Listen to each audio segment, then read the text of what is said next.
Welcome to this week's edition of Sideline View. I'm Mike Bialka, sports editor. Jeremy Millsop, sports writer. And this week we have a few topics to cover, starting off with Warrior softball. Jeremy, you covered that yesterday in their season opening doubleheader against Moorhead, and went pretty well, it looked like. It went pretty well. The Warriors swept Moorhead 13-0 and 7-0. Again, pitching Nikki Anderson and Chelsea Mann combined for a perfect game in the first game, a nice way to start out the season, and then Anderson went the distance the second game and picked up the win, too. I think she only gave up one hit in that game.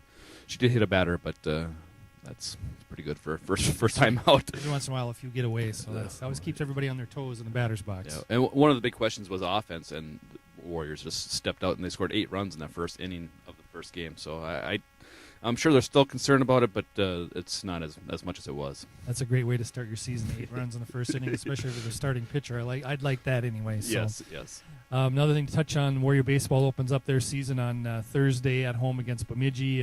Bemidji's a defending section champion.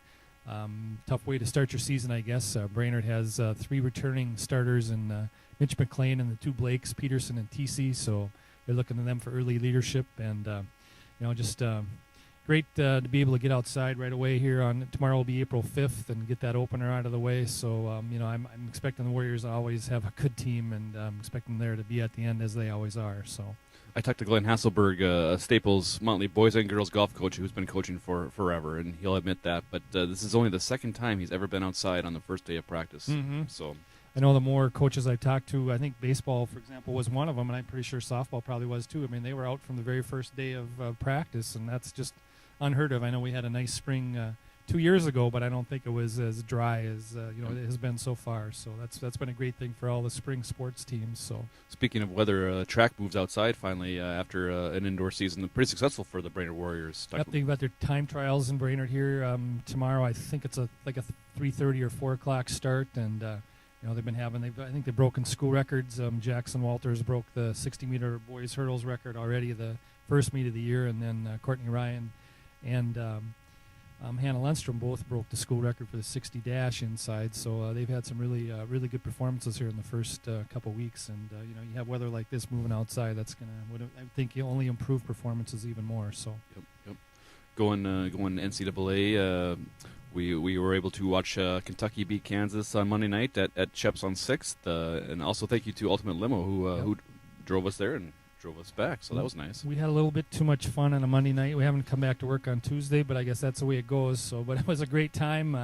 I picked Kentucky. I thought they were going to win, all the way, and they proved it. I mean, they probably got 3 or 4 first-round draft choices there, and just too much for Kansas, and just really a great team. And I think that's pretty much the way it was. Although Kansas put up a great fight. I mean, they tied it, late in the second half, and. It was a good game, but I think the team that was supposed to win did pull it out there. So certainly. Maybe we can talk about the Masters coming up. The par 3 is today, which is Wednesday, and then start in earnest tomorrow. So just your thoughts. You're the golf expert, so what do you think? The par 3 is kind of unique in that you get the whole crowd, and they're just playing. The holes are all par 3s, but the winner of the par 3 tournament has never won the Masters. And so last year's winner, Luke Donald, who won the par 3 tournament, he's not even going to play it this year because he's that ingrained that he's not going to.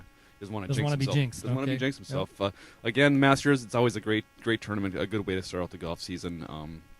Tiger's coming off his first win in forever, and Hunter Mayhem is also a red hot golfer. So those two could, they could certainly be in the mix. And then Rory McIlroy, who imploded last year on Sunday, Championship Sunday.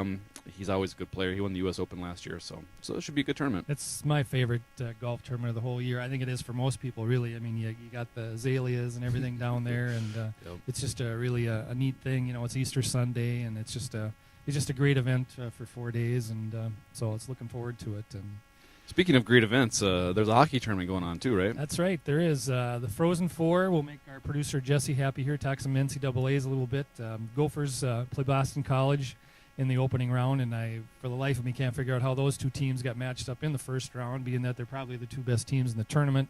Union and Ferris State are on the in the other bracket, so whoever I think wins the Gopher game, again, Boston College game is going to have a great chance to win it all, because those are probably the 2 best teams that are in the tournament right now. And Gophers have had a great season coming back from a couple years, out of the playoffs, and getting some great goaltending from Ken Patterson, and Kyle Rao is doing a great job for him, and Bukestead, I've seen him a few times, and he's just a phenomenal player. So I think the Gophers have a great shot, but BC is an awful powerful program. Brainerd's Carl Sneap played there for 4 years, and I think they won 2 titles, They did. if I remember correctly, when he was there. So it'll be a tough game, and that's why I think the winner will come out of that game.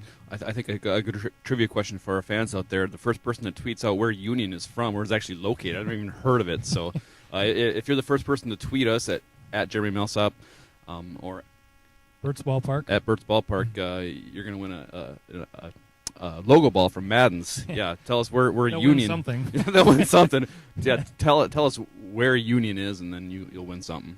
Yep. And then the finals, I believe, I think it's Saturday night. I think if that's correct. I haven't looked ahead too much on the times there. So otherwise, I'm not sure. I'm kind of wrapping. Everything's getting outside in earnest pretty much next week. I know a lot of the golf won't open until the following week, but everything's kind of really going to get pretty busy here starting next Monday. So I'll be kind of slow a little bit this week with Good Friday and Easter weekend. Not too many things going on. So That's okay, though. That's okay. We should have a lot to talk about next week. So. Sounds good.